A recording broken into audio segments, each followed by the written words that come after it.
A ver, ¿se ve la pantalla?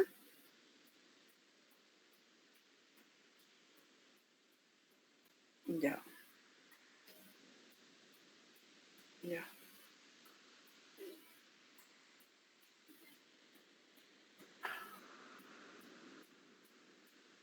ya. El tema es pruebas de bienestar fetal. Soy la doctora Mediana del Hospital de Policía, ¿ya? Se hace referencia, ¿no?, a estas pruebas de bienestar fetal cuando se indica que nos encontramos ante un feto que está recibiendo adecuado aporte de oxígeno y de los nutrientes necesarios para el correcto crecimiento y desarrollo a través de la placenta, ¿no?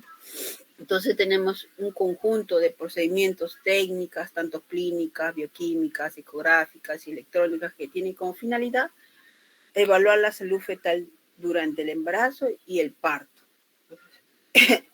Y esto es una herramienta que permite conocer el estado de oxigenación del feto, ¿no?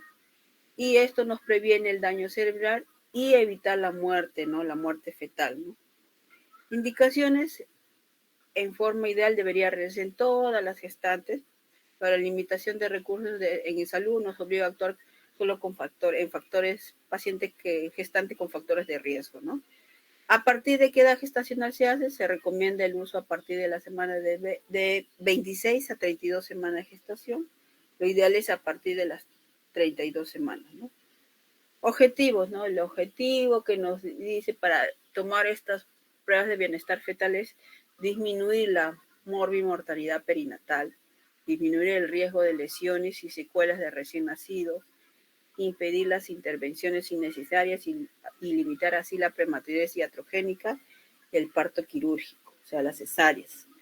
Detectar en forma temprana enfermedades susceptibles de ser tratadas en el útero, ¿no? Factores de riesgo, ¿no? Factores de riesgo de la madre, ¿no? Tanto malos antecedentes obstétricos, las madres adolescentes, niñas que son abusadas, cuando encontramos 11 años, 12 años que están gestando, ¿no? Edad materna avanzada, mayor de 35, 40 años, ¿no? Bajo nivel socioeconómico, analfabetismo, malnutrición, obesas, multíparas que tienen 4 o 5 hijos, o con un intervalo, un periodo intergenésico corto, ¿no? O patologías crónicas que son ya propias de la madre, que son hipertensas, diabéticas, hipotiroideas, ¿no? ¿A quién están dirigidas estas pruebas de bienestar fetal? Como yo estaba diciendo, lo ideal sería a todos, pero mayormente están dirigidas a los prematuros, los embarazos múltiples, embarazos prolongados, los trastornos hipertensivos del embarazo, los RCIUs, las anemias, antecedentes de óbito fetal, disminución de movimientos fetales. Toda gestante que refiera que no se mueve su bebé, aplicar estas pruebas de bienestar fetal o una inducción farmacológica. Le estamos diciendo las preclánticas, diabéticas, embarazos postérminos, y lo importante es preguntar a toda gestante si se mueve si tiene movimientos, si percibe los movimientos de su bebé, ¿no? Cuando hay pérdidas de bienestar fetal en las causas maternas, cuando son pacientes cardiopulmonares, ¿no? Anémicas, ¿no? O que tienen alguna otra enfermedad, ¿no? En fetales, anemia, malformaciones uniculares que tengan compresión circular de cordón, placentarias que tengan un DPP, ¿no? Iatrogénicas, uterotóxicos, analgésicos, o los anestésicos también puede estar. Otras, el trabajo de parto, explosivo prolongado y rotura de la base previa. Entonces, siempre nosotros estar vigilantes, ¿no? Si ese bebé está con un buen bienestar fetal dentro de la madre, ¿no? Entonces también tenemos las pruebas bioquímicas, que no lo utilizamos normalmente, ¿no? En la práctica, es la alfa-fetoproteínas, el exterior en orinas 24 horas y 3 lactágeno placentario. Esas son las pruebas bioquímicas. Las pruebas biofísicas tenemos lo que la mayoría lo conoce, la vigilancia fetal clínica, ¿ya? El autocontrol de movimientos fetales, o sea, la misma paciente que ella sienta, ¿no? Que se controle los movimientos fetales. La vigilancia fetal electrónica, que ya ustedes ya ven en los hospitales, el test de estrés, el test no estrés, En las ecografías, el perfil biofísico fetal, la ecografía Doppler, la amniocentesis, que son ya pruebas ya invasivas, ¿ya? O la biopsia de vellosidades coriales. Las pruebas bioquímicas de la alfa-fetoproteínas es la proteína fetal plasmática principal. Su producción es en el saco vitelino embrionario y en el hígado fetal. Su medición entre las semanas 16 y 18 semanas es el marcador sérico más utilizado para valorar a temprana edad el bienestar del producto. La elevación puede indicar malformaciones fetales que comunican directamente con el líquido amniótico, tales como los defectos del tubo neural, los de la pared abdominal, así como pulmonares y renales. Una concentración baja de alfa-fetoproteína materna se ha vinculado con un mayor riesgo de anomalías cromosómicas. Otro es el estriol materno urinario, ¿no? Útil para evaluar la unidad materno-fetal, placentaria fetal. El dosaje de estriol puede hacerse en el plasma materno, pero usualmente se realiza en orina 24 horas. Para optimizar los resultados se requieren mediciones seriadas, ya que su valor aislado es inútil, ¿no? Entonces se toma seriadamente el estriol mayor de 2 en orina, indica bienestar fetal adecuado, menor de 4, riesgo de muerte fetal inminente, ¿ya? Y de 4 a 12 en orina, feto en riesgo, ¿no? El lactágeno placentario, útil para evaluar la función metabólica de la placenta, es una hormona peptídica sintetizada de la citofosfato. Concentración sérica guarda relación con la masa placentaria alcanzada una meseta entre las 34 y 36 semanas, por lo que es útil para evaluar la función placentaria. Importante para embarazo de alto riesgo.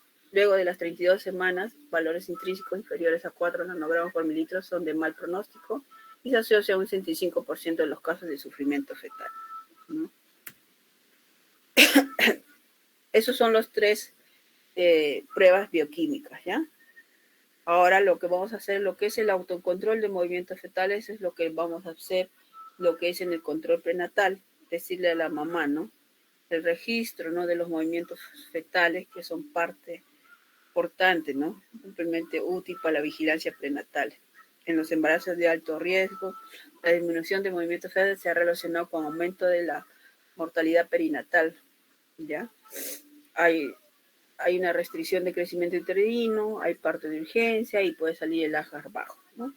Este examen tiene la ventaja de ser una prueba sin costo, fácil de realizar, carente de contraindicaciones, con una tasa de falsos negativos muy baja y un reducido incremento de la demanda de consulta por resultados anormales.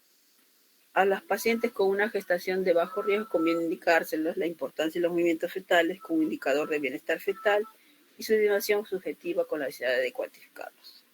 En las pacientes con gestación de alto riesgo se recomienda la cuantificación de los movimientos fetales durante 2 horas al día en condición de reposo, preferiblemente en decúbito lateral, ¿no?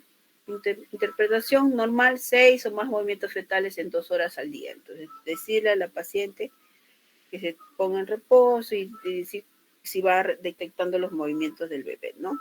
Y anormal, menos de 6 movimientos en 2 horas al día. El manejo es repetición diariamente, anormal, ¿no? Con método físico, que venga, que no se mueve y ya lo vemos en el hospital si ya hacerle su NST o 3. Las gestantes de alto riesgo realizar un perfil biofísico modificado, un perfil biofísico completo. Estos son normales, continuar con el conteo de los movimientos fetales diarios, ¿no? Entonces los movimientos fetales, ¿desde qué edad son percibidos? De la madre, ya sabemos que las mamás, las primerizas lo perciben 20, las multíparas lo perciben de las 18, ¿no? Y va aumentando progresivamente hasta 32 semanas, ¿no? Entonces se valora en forma indirecta la función del sistema nervioso central del feto, ¿no? Entonces pueden ser percibidos por las madres, visualizados por la ecografía, registrados por un toco, ¿no? Normalmente se deben sentir 3 movimientos en 1 hora o más de 10 en 12 horas, ¿no? Es lo normal de de los movimientos fetales. Entonces tenemos el que es monitoreo fetal electrónica, método que permite en el embarazo detectar los latidos cardíacos fetales, los movimientos fetales, y en el parto, además de las contracciones uterinas, ¿no? Cuando han ido a centro estético, en los hospitales, han visto los monitoreos, ¿no? Durante el embarazo, se llama el test no estresante, ¿no? Y el otro es test de estrés o test de POSE, ¿no? O prueba de las contracciones, ¿no? Y durante el parto, monitoreo fetal electrónico, intraparto continuo, monitoreo fetal electrónico, intraparto intermitente, o sea, por momentos le van poniendo, ¿no? O que todo el parto esté como en el monitor, ¿no? ¿No? Riesgo, beneficio, ¿no? Beneficio más que todo, detección temprana de riesgo de pérdida de bienestar fetal, control estrecho del paciente con el embarazo de altos riesgos falsos positivos, errores al momento de interpretar, ¿no? Este es el monitor, el centro estético ¿no? Donde tiene su traductor para escuchar los latidos cardíacos fetales, el traductor para las contracciones uterinas y el pulsor que tiene para que la madre apriete cuando se mueve el bebé, ¿no? Y su impresora, ¿no? Y la pantalla donde va detectando. La técnica, colocar el traductor en el fondo del saco uterino para registro de contracciones uterinas y sujetarlo al abdomen. ¿No? Y colocar el traductor en el sitio donde se localice la frecuencia cardíaca fetal y sujetarlo al abdomen, ¿no? Estas son las ligas, ¿no? Haces tu Leopold, detectas dónde están los latidos, pones el traductor de los latidos cardíacos fetales y en el fondo uterino para las contracciones uterinas, ¿no? Y da a la madre el pulsor para que detecte los movimientos fetales. Entonces, lo importante acá es ver lo que es la frecuencia cardíaca fetal, ¿no? La basal, ¿no? ¿Qué más vemos? La aceleración, ¿no? Aumenta de más de 15 latidos con una duración más de 15 segundos en relación a los latidos cardíacos fetales, la basal. También puede haber desaceleraciones, disminución de más de 15 latidos con una duración mayor de 15 segundos en relación de la frecuencia cardíaca fetal basal. Y hay variabilidad, que es la oscilación de la frecuencia entre latido y latido. Esos son los parámetros que vamos a ver en una monitoreo. La línea basal se considera alterada cuando el cambio persiste por más de 15 minutos, ¿no? Entonces ya sabemos los parámetros de los latidos cardíacos fetales, que oscilan entre 120 a 160, ¿no? Llamamos que es taquicardia cuando es mayor de 160. ¿Cuáles son las causas? Puede haber hipoxia, fiebre materna, infecciones, hipotiroidismo, anemia materna o fetal. Y también puede haber bradicardia que es menos de 120 o menos de 110 en otras ocasiones. Causas: colapso de cordón, convulsiones maternas, rápido descenso fetal, placenta previa o rotura uterina, ¿no? Esto vemos. Estas son las variables estudiadas como la línea de base de la frecuencia cardíaca fetal, la variabilidad, ¿ya? La variabilidad, aceleraciones transitorias, desaceleraciones, los movimientos fetales y las contracciones uterinas. Eso es lo que vemos. Este es el papel del monitoreo. Vamos acá viendo los registros de la frecuencia cardíaca fetal, ¿no? Entonces vemos acá va de 30, 60, 90, 120, 150, 180, 210, 240. Esta es la basal, ¿no? Todo lo que está pintadito. Si ven el cursor, ¿no? Mi mouse. Y se ve, ¿no? Sí, doctora. Ya, entonces los parámetros que deben tener los latidos cardíacos fetales, ¿no? Entonces acá, ¿en cuánto está? Si este es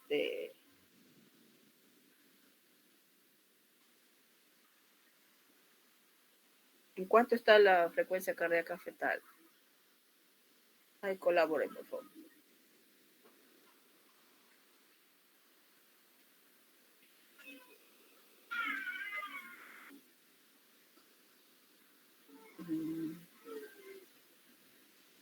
Acá vemos, mira, acá hay 120, está de 30 en 30, acá hay 150. Este está registrando la frecuencia cardíaca fetal. esta línea es. Entonces está en 150, un poquito más, ¿no? Está 155 y de ahí baja, ¿no? Pero es algo mínimo. Entonces la basal es, digamos, 150. ¿Ya? Acá se ha aumentado un poco más. ¿Ya? Acá está registrando esta línea, es la línea de los movimientos fetales y este es de las contracciones uterinas. En ese monitoreo. Acá vemos otro trazado, ¿ya? Acá no se ve muy claro. Acá hay 120, acá es de 100, de 100, de 100, 120, 140, 160. La basal, acá a ver, 120, 140, de 150 a 160 y que se eleva hasta casi 180, ¿no? Entonces este está haciendo una taquicardia, mira, ¿ya? Y hay bastantes movimientos fetales y las contracciones, ¿no?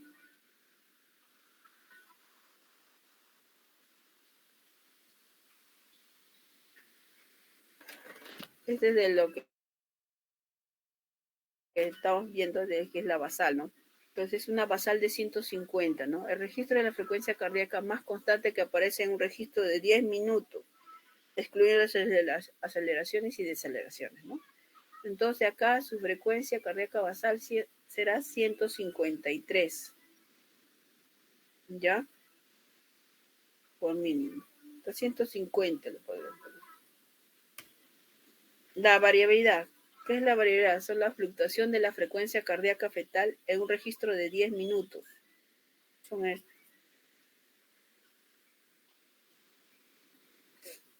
Excluyendo aceleraciones y deceleraciones. Pues de lo normal, ¿ya? Variabilidad 6 latidos. O sea, va variando, ¿no? O sea, no siempre va a ser constante de 150 a 150, ¿no? Entonces puede ir bajando, puede ir subiendo, pero algo mínimo, ¿ya? De 150 bajo 149. Acá, de 152 bajo a 149. Es una variabilidad normal y acá hay una variabilidad disminuida por 3 latidos nada más, pero sí hay variabilidad.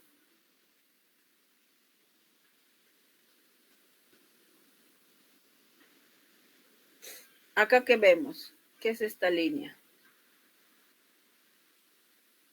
Ahí la variabilidad está normal o está disminuida. Miren la variabilidad, cómo tiene que ir lo normal. A ver, aunque sea, miren la imagen a comparación de esto.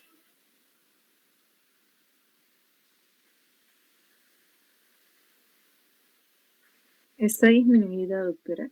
Es una variabilidad disminuida, ¿no? Las fluctuaciones son mínimas. Es una línea. Es una variabilidad disminuida. Acá la línea de base es 145, pero también tiene variabilidad disminuida.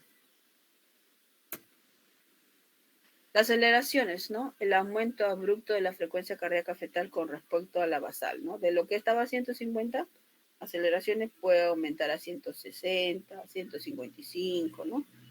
Tiene que haber una amplitud de 15 latidos y una duración de 60 segundos, ¿no? Entonces sí puede haber aceleraciones, ¿no? Acá de 150, 155, 160, 165, 170, hasta 175 se elevó. 16 latidos ha aumentado. Entonces sí, acá hay aceleraciones de la frecuencia cardíaca fetal.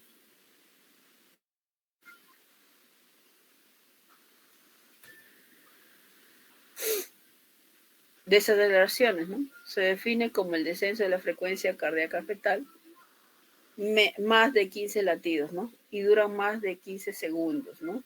Una contracción uterina. Ahí lo vamos a ver lo que es Londic, después lo vemos, pero eso es lo que quiere decir desaceleración, ¿no? Londic 1, Londic 2, ¿no?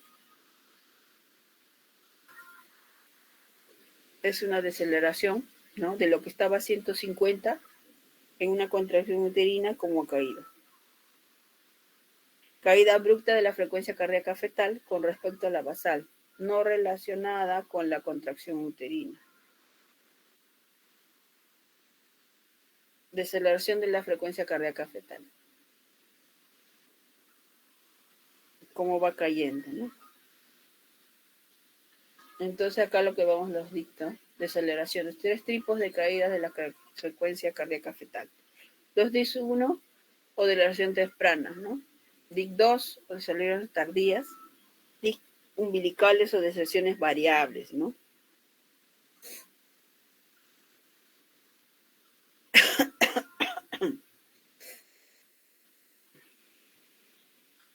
Las aceleraciones tempranas, los DIC 1, se realiza por el momento de la frecuencia menor de la frecuencia cardíaca fetal, coincide con la contracción, ¿no?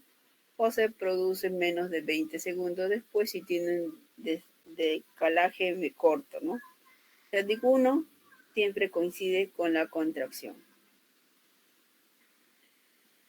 Va cayendo, ¿no? Entonces, ¿qué significa eso? Su presencia se atribuye a una estimulación refleja del vago producida en la mayor de los casos con una compresión de la cabeza del feto cuando está en trabajo de parto o después de las membranas, ¿no? De las membranas que se rompen, ¿no? O después de 5 centímetros de la dilatación, ¿no?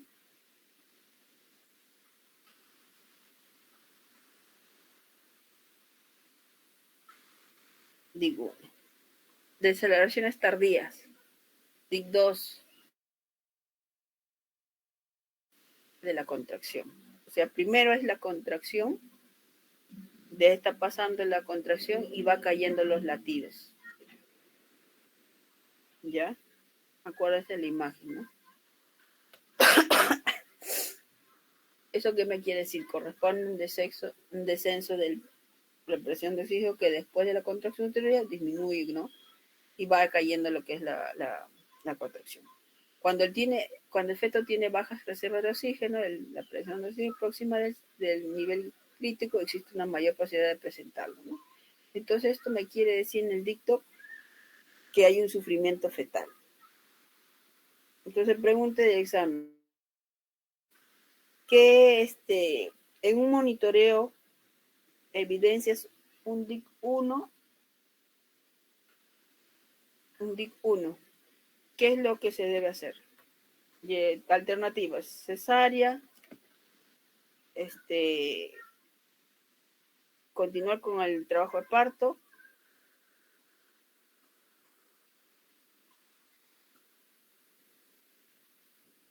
a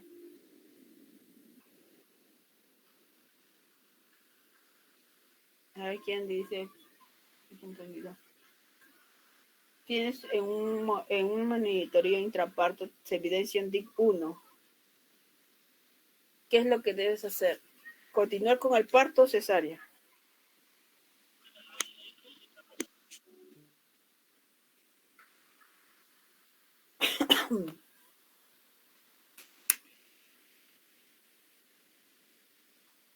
A ver, alguien por favor.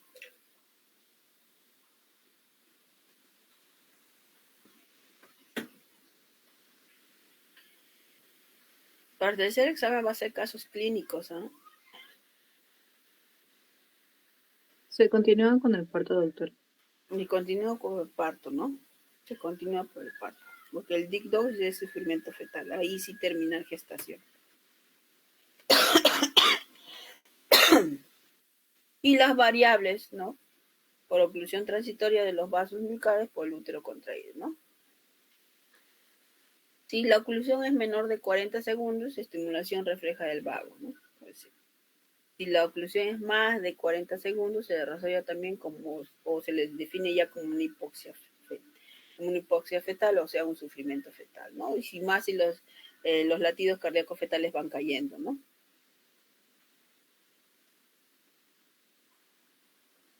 Esto ya le está diciendo, la amplitud es la diferencia entre la frecuencia cardíaca fetal que percibe el DIC y la frecuencia cardíaca fetal registrada en el fondo del mismo y se mide en latidos, ¿no? Uh-huh. Patrón normal, ¿no? Frecuencia cardíaca, tiene que ver los latidos. La variabilidad tiene que estar de 5 a 25, ¿no? Aceleraciones tienen que estar presentes. Patrón sospechoso, que ve una taquicardia, bradicardia, que la variabilidad esté mínima, o sea, 5 latidos, ¿no? Desaceleraciones variables simples, ¿no? Desaceleraciones tardías, menos del 50%, contracciones, ¿no? Y patrón patológico, que también igualito, bradicardia, taquicardia, variabilidad indetectable, ¿no? O sea, que no haya nada de variabilidad, desarrollos parciales complicadas, repetidas, es decir, con variabilidad mínima o alza compensatoria, desarrollos tardías, mayor de 50 contracciones, especialmente con variabilidad mínima o alza compensatoria, ¿no? El test no estresante, detectar las variaciones, ¿no?, de la frecuencia cardíaca fetal, eso es lo que ya lo hemos dicho, ¿no? Este es un monitoreo no estresante que se hace a toda gestante a partir de las 30 semanas, ¿no? Donde se ve especialmente lo que son los parámetros, frecuencia cardíaca fetal, la variabilidad, aceleraciones, deceleraciones, hay una aceleración, variabilidad, los movimientos fetales, que son las flechitas, que tienen que tener más de 5 movimientos en un monitoreo que dura 20 minutos, ¿ya? Es rápida, económica, no requiere administración de oxitocina, de fácil interpretación y contraindicaciones, se puede repetir cuantas veces sea necesario, ¿no? Ya le está diciendo mayor de 28 semanas, haber ingerido alimentos, ¿no? Se toma las funciones vitales, duración mínima es 20 minutos, ¿no? ¿Cuáles son las pruebas? La prueba reactiva, 2 o más ascensos de la frecuencia cardíaca fetal, prueba no reactiva o ningún ascenso, prueba insatisfactoria también hay, ¿no? Test de cardiografía estimulada, ¿no? Cuando le dice test de esta cardiografía es cuando el bebé a veces no se mueve, pero le estimulan con música, le hacen ruido, ¿no? Ahí también podemos ayudar. Prueba positiva cuando hay estímulo, ahí se mueve el bebé. Prueba negativa cuando ausencia de respuesta, ¿no? El test no reactivo, ¿no? Cuando los latidos cardíacos están dentro de una variabilidad, ¿no? Y es un signo de alerta, ¿no? ¿Ya? Puede ser aceleraciones, puede estar ausentes, ¿no? Movimientos fetales ausentes, no se mueve por nada el bebé. Este es, a ver, acá sí hay bastantes movimientos, más de 5 movimientos, y acá no hay contracciones. Acá los latidos están en 160 casi. Hay variabilidad, ya hay aceleraciones. Ahora vamos a ver con lo que es el test de estrés o el test de José, que es una prueba invasiva, pero ¿qué es lo que simula? El test de estrés simula lo que es el trabajo de parto. ¿A quienes le aplicamos? Obviamente le aplicamos a las pacientes para descansar, ¿ya? Y para los pacientes que son que están haciendo embarazo en vías de prolongación, no sé, 40 semanas, 41 semanas, ¿no? Entonces siempre primero antes de hacer el test de POSE, siempre hacer primero un NST. Si el NST va bien, entonces comenzar lo que es el test de estrés. Entonces, ¿qué utilizamos para el test de estrés? Para valorar la capacidad funcional feto-placental frente a una situación de hipoxia provocada, o sea, del parto, ¿no? Estudio de respuesta a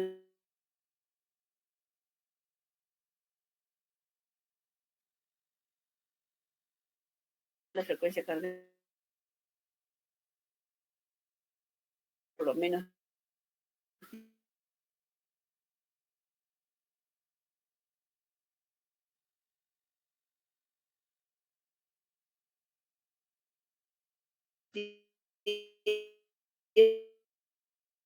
contracciones en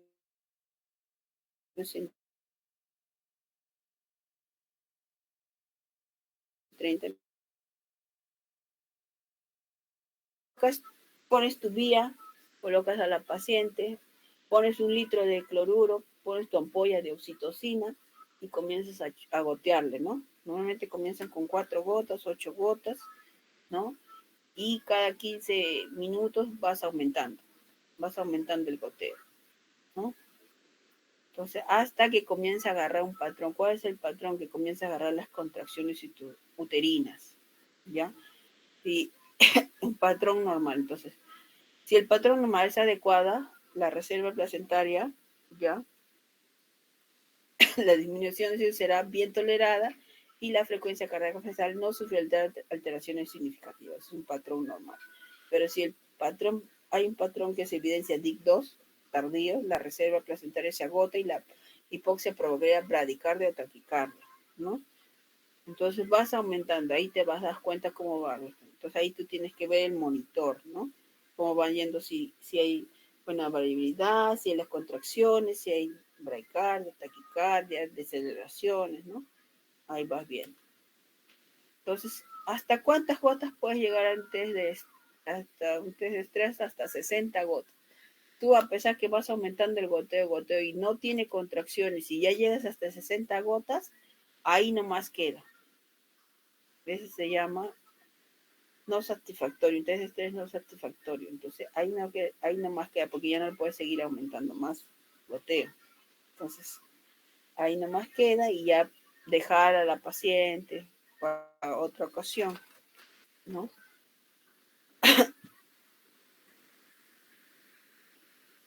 Entonces ya cuando agarra ya el patrón, que son 3 contracciones en 10 minutos, y ahí se comienza a imprimir lo que son el monitoreo, ¿no?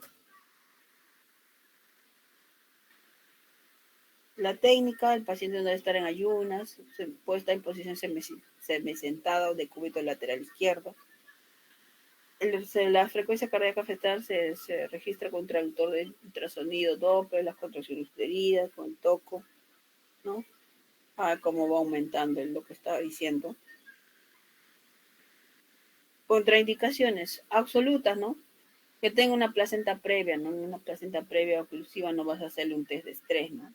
Un DPP tampoco, pues, ¿no? O una edad gestacional de un prematuro tampoco no vas a hacerle un test de estrés, ¿no?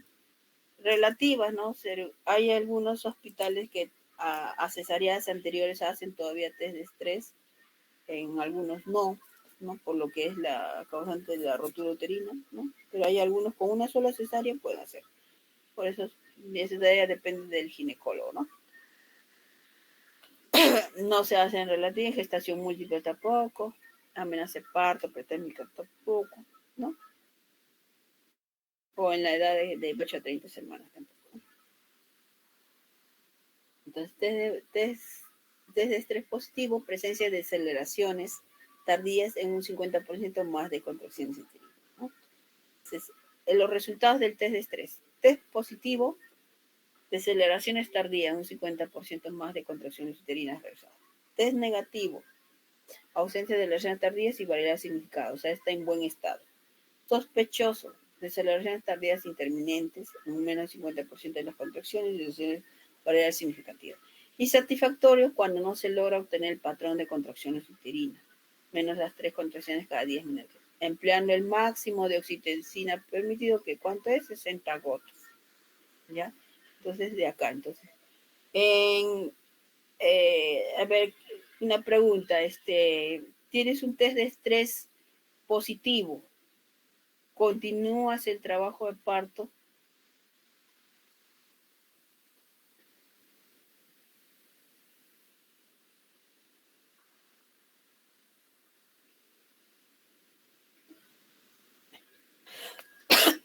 A ver, alguien. Sí, doctora. ¿Continúas el trabajo de parto? ¿Habría que continuar?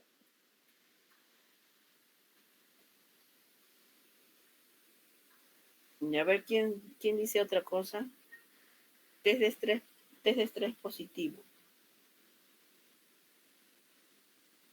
¿Todos de acuerdo? Hay que culminar el parto, doctor. ¿Por qué? Porque puede haber sufrimiento fetal por las desaceleraciones. Sí, porque ahí dice test de estrés positivo, quiere decir que hay deceleraciones tardías en un 50% más, ¿no? De todas las contracciones que entonces hay un DIC2, puede ser entonces un sufrimiento, puede culminar el parto, ¿no? Tenemos que culminar el parto. Hay algunos que se arriesgan, que lo están monitoreando, que se arriesgan para culminar el parto vía vaginal y hay algunos que ya toman la decisión cesárea inmediatamente, ¿no? Todo depende del registro, también del ginecólogo. Pero lo ideal es que terminar gestación. Y si es un test negativo,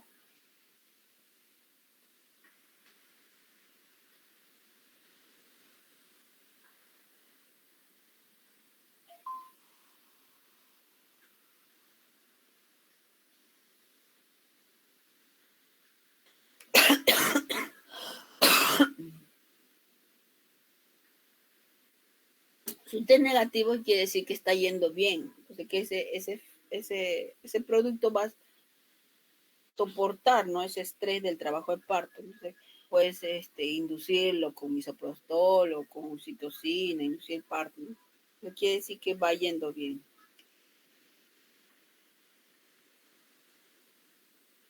Esta es una prueba negativa o normal, ¿ya? Hay contracciones, miren las contracciones, hay variabilidad, hay aceleraciones, las deceleraciones son muy mínimas, ¿no? Este es un test de estrés patológico. ¿Por qué? ¿Por qué es patológico?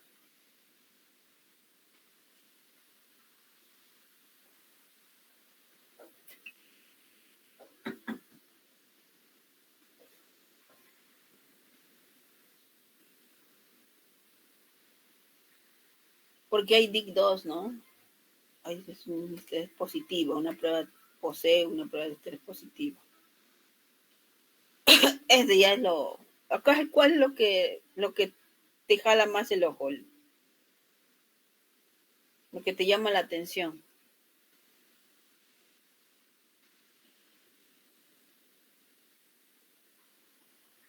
Que las contracciones no tienen mucha relación con los latidos. Ah, no hay variabilidad. Eso está en una línea, mira. Y hay DIC2. Y creo que hay taquicardia también. ¿Ya? Hay deceleraciones tardías. Mira. Acá hay contracción y por acá va cayendo. Contracción y va cayendo.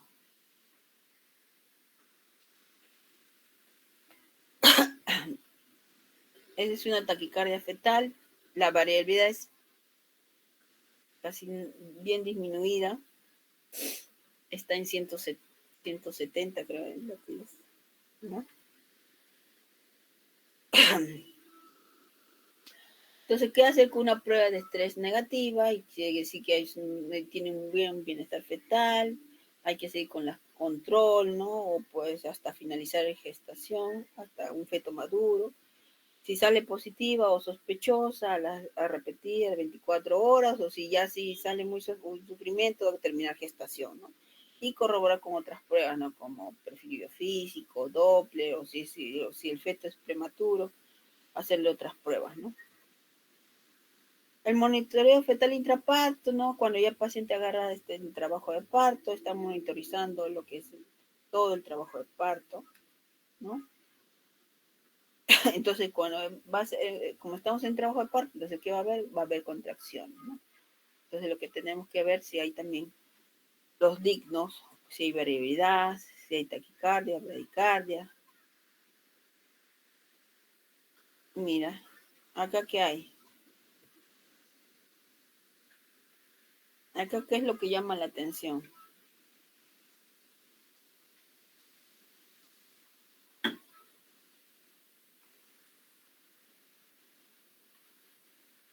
¿Qué es lo que llama la atención acá?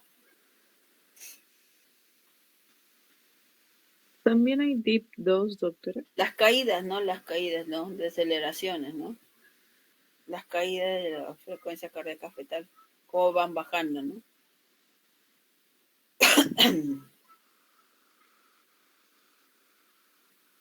Acá que llama la atención, que no hay un poco movimientos, que no hay buena variabilidad, ¿no?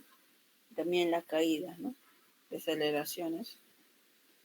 Esos son los que es la parte del monitoreo. Entonces, ahora vamos a ver lo que es el perfil biofísico, ¿no? El perfil biofísico es el método ecográfico no invasivo mediante el cual se estudian múltiples variables físicas propias del niño intraútero con el fin de diagnosticar algún grado de riesgo, sufrimiento fetal agudo o crónico. Indicaciones, como está diciendo, embarazo de alto riesgo, pruebas sin contracción no reactiva, un parto vaginal también puede ser, o en pacientes que refieren que no se mueve el bebé, ¿no? Método, ¿no? Un rastreo de 30 minutos, ¿no? En ver con el ecógrafo, ver 30 minutos, ¿no? Evaluar la anatomía fetal y el entorno, la frecuencia de acuerdo a la situación clínica, ¿no? Entonces, el perfil biofísico, realizarse luego también de las 28 semanas de embarazo para que no influya la inmadurez extrema del sistema nervioso fetal. Tiene un superior resultado en cuanto a la especificidad y sensibilidad de cualquier si se evalúan los parámetros aisladamente, ¿no? Una prueba dinámica, la presencia o ausencia de la actividad biofísica fetal representa el equilibrio ácido-base en el momento del estudio. El primer parámetro que acusa el comienzo de un proceso de acidosis fetal es en el sistema nervioso central, en el NST, perdón. El último parámetro que compromete en el tono fetal, su ausencia marca el máximo grado de hipoxia, ¿no? La disminución del líquido amniótico es la más representativa prueba del deterioro fetal, ¿no? La presencia de oligoamnios debe plantear la posibilidad de interrupción del embarazo. Estos son los parámetros. Entonces, ¿qué vemos? ¿Cuáles son los parámetros que vemos en el perfil biofísico fetal, en la ecografía? Son los movimientos respiratorios, los movimientos corporales, el tono fetal, la reactividad y el líquido amniótico, o sea, los 5 parámetros. Los movimientos respiratorios, al menos un episodio de 30 segundos durante 30 minutos de observación, ¿no? Ahí te da 2 puntos. Los movimientos corporales, al menos 3 movimientos, o sea, que se mueva el bebé. Cuando estás viendo con el ecógrafo, que se mueva. Al menos 3 movimientos, ¿ya? El tono fetal, al menos un episodio de extensión o flexión. Cuando abre las manitos, cierra las manitos, eso es lo que vamos a ver el tono fetal, ¿ya? Reactividad fetal, al menos 2 episodios de aceleraciones asociadas a movimientos fetales durante 20 minutos, ¿ya? Y el líquido, ¿no? Que en una externa dentro de lo normal, ¿no? Esos son los 5 parámetros. Entonces, cada variable tiene 2 puntos, lo normal y 0 lo anormal, ¿no? Los puntajes de perfiles de 0 a 10, por eso en la psicografía te ve perfil físico 6 sobre 8, 4 sobre 10, ¿ya?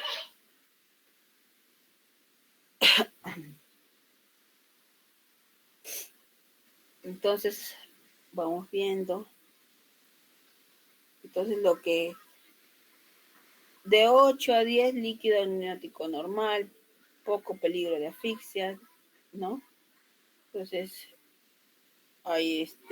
si hay líquidos disminuidos, vamos a ver si hay un deterioro crónico, ¿no? De 6 a 10, una prueba puede ser una prueba dudosa, ¿no? Vamos a ver si se interrumpe embarazo o no. Ahí tenemos que guiarnos también con las pruebas de monitoreo, ¿no? Si hay una asfixia, ¿no? Vamos viendo. O repetir el examen, ¿no? Si es inmaduro, repetir el examen en 24 horas, ¿no? 4 sobre 10 ya interrumpir embarazo, ¿no? Interrumpir por gran probabilidad de asfixia fetal. Ya en simplicidad 2, ya eso ya está, es una asfixia fetal ya seguro, ¿no? Interrupción del embarazo inmediatamente, si es que ya no llega a óbito, ¿no? Entonces, tomar en cuenta eso.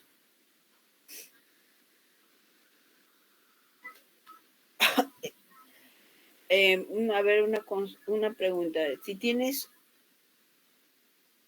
el perfil biofísico 4/10, ¿qué haces? Oligoamnio severo, ¿qué haces? Se interrumpe el embarazo. Ajá, interrumpe el embarazo, ¿no? Entonces sí. O tienes un perfil biofísico de 6/10, ¿ya? Pero tienes un monitoreo o un test de POSE negativo. Ahí, ¿qué haces? ¿Y sabe por qué sale 6/10? Porque el líquido no hay, oligoamnio severo.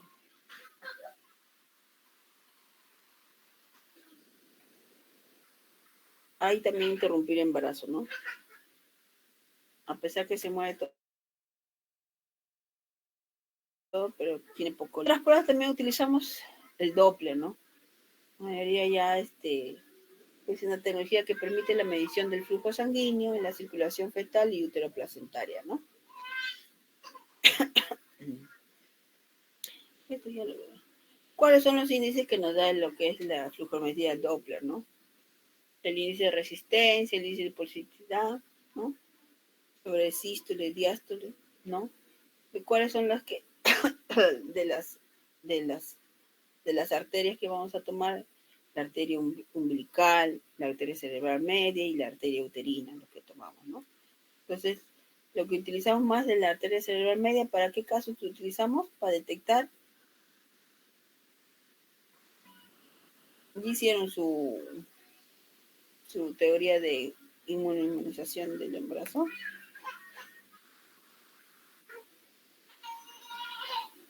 Ya. Y el índice del cerebro placentario, ¿no? Que es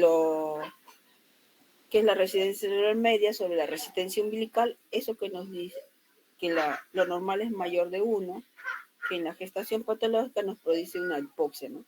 Pero ya en estos casos, normalmente con las otras pruebas que nos van indicando, ya lo último ya sería en lo que es en las ecografías Doppler, ¿no? ¿No? Más lo empleamos lo que son para lo que son RCIUs, preeclampsias, ¿no?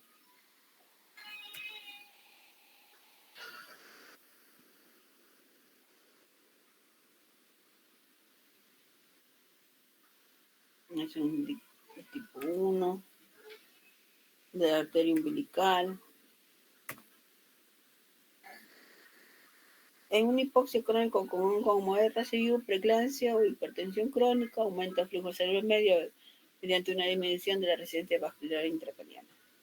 Disminuye el flujo mediante un aumento de la resistencia en el resto del territorio fetal y el cordón umbilical, ¿no? Entonces, en una hipoxia fetal siempre va a haber disminución o ausencia de inversión del componente del diastólico, ¿no?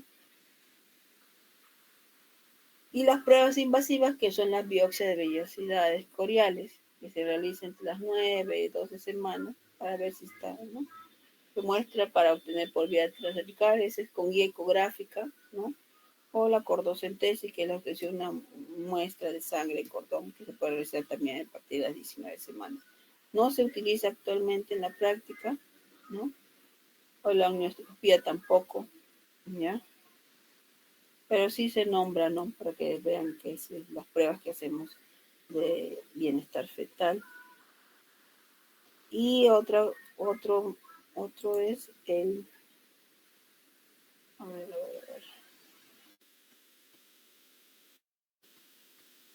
Esto todo va referido a lo que también es el sufrimiento fetal, ¿eh?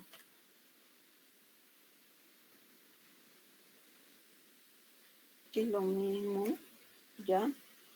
Pero lo que vemos, sufrimiento fetal es el síndrome permanente o transitorio caracterizado por disminución del oxígeno sanguíneo fetal, la hipoxia, que conlleva el incremento del dióxido de carbono, o acidosis, ¿no? Estado de compromiso fetal. instalado durante el trabajo de parto, realizado por hipoxia, hipercapnia y acidosis. Los términos de sufrimiento fetal o fetal distrés debido a una imprecisión de inespecificidad que están siendo reemplazados por riesgo de pérdida fetal y estado fetal no tranquilizador respectivamente, ¿no? Varía entre 5 a 10% de los partos, ¿no? En diversos estudios acerca de mortalidad de hipoxia, asfixia fetal, se determina la mortalidad natales de aproximadamente 1 por cada 100.000 vivos, nacidos vivos. Entonces hay factores maternas, placentarias, funiculares, anémicas, ¿no? Siempre es la reducción de intercambio feto-materna, ¿no? Ya es la hipoxia, factores de riesgo, reducción del flujo sanguíneo a través del cordón, uso de medicamentos, iatrogenias, oxitocina, la oxitoxina también, cuadro clínico, siempre es determinar los factores de riesgo, ¿no? Siempre aplicando las pruebas de bienestar fetal, importante acá, las funciones vitales de la madre,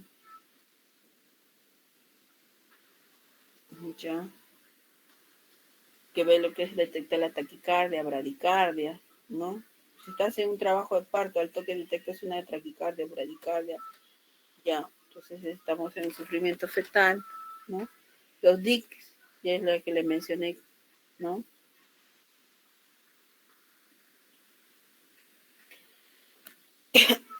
Las ecografías que nos ayudan para detectar, ¿no? Entonces, ¿cómo detectarlo? El sufrimiento fetal puede ser en el preparto, intraparto o postparto, ¿no? Pero en el momento de cuando ya estás en expulsivo, ¿no? También puede ser un sufrimiento fetal, ¿no? El tratamiento lo es terminar gestación, ¿no? Lo más rápido posible. Si está en expulsivo, sacarlo con maniobras ya desde Cristele, ayuda o ya cesárea inmediatamente, ¿no? Para que no hagamos lo que es un óbito fetal, ¿no? O la pérdida del neonato.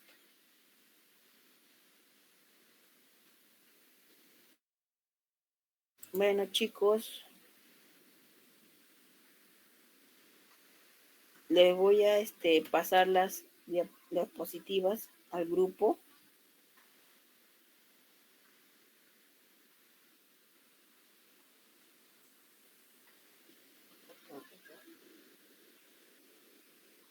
¿Alguna pregunta?